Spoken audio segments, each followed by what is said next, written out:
Direct News TV. June 3, 2024.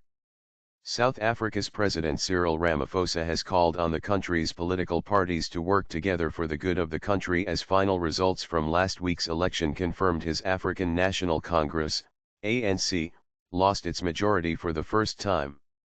The result, announced on Sunday, is the worst election showing for the ANC, Africa's oldest liberation movement, once led by Nelson Mandela, since it came to power 30 years ago, ending white minority rule. Voters, angry at joblessness, inequality, and rolling blackouts, slashed support for the ANC to 40.2%, down from 57.5% in the 2019 parliamentary vote. The main opposition party, the Democratic Alliance, DA, had 21.6% and Umkhonto we Sizwe, MK, a new party led by former President and ANC leader Jacob Zuma, managed to grab 14.7%, pulling away votes from the ANC. Official results showed the ANC winning 159 seats in the 400-seat National Assembly, down from 230 previously. South Africans expect the parties for which they have voted to find common ground, overcome their differences, and act together for the good of everyone. That's what South Africans have said, Ramaphosa said after the Electoral Commission announced the final results. He called the election a victory for our democracy. This is the time for all of us to put South Africa first, Ramaphosa added. Reporting from the Results Operations Center in Midrand, South Africa, Al Jazeera's Mike Hanna said the ANC will now try to find a way to form a new government. It has to find a partner in order to be able to govern.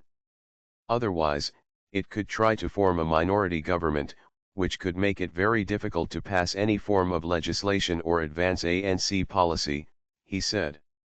Plotting a path forward. ANC officials earlier said the party was humbled by the result and had nothing to celebrate but stood by Ramaphosa, once Mandela's lead negotiator to end apartheid, and said they would not bend to pressure for him to step down. The poor showing has fueled speculation that Ramaphosa's days might be numbered, either because of the demands of a prospective coalition partner, or as a result of an internal leadership challenge.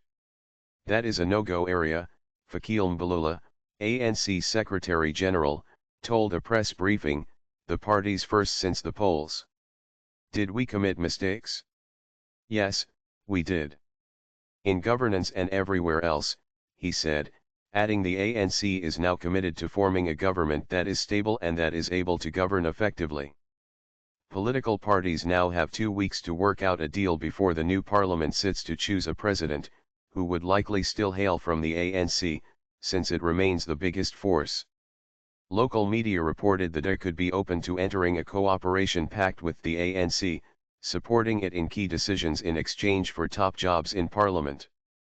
The Inkatha Freedom Party, IFP, would also be part of such a deal. I would almost certainly think the ANC wouldn't just go with the DA. They would most probably go with somebody like the IFP as well, just because of the perception that the DA is a very white party, said Melanie Vervoort, a political analyst. The ANC's leadership will meet on Tuesday to plot the path forward. My name is Kingsley. Please like, share, subscribe and hit that notification bell so you can be the first to be notified whenever we post. You won't regret it.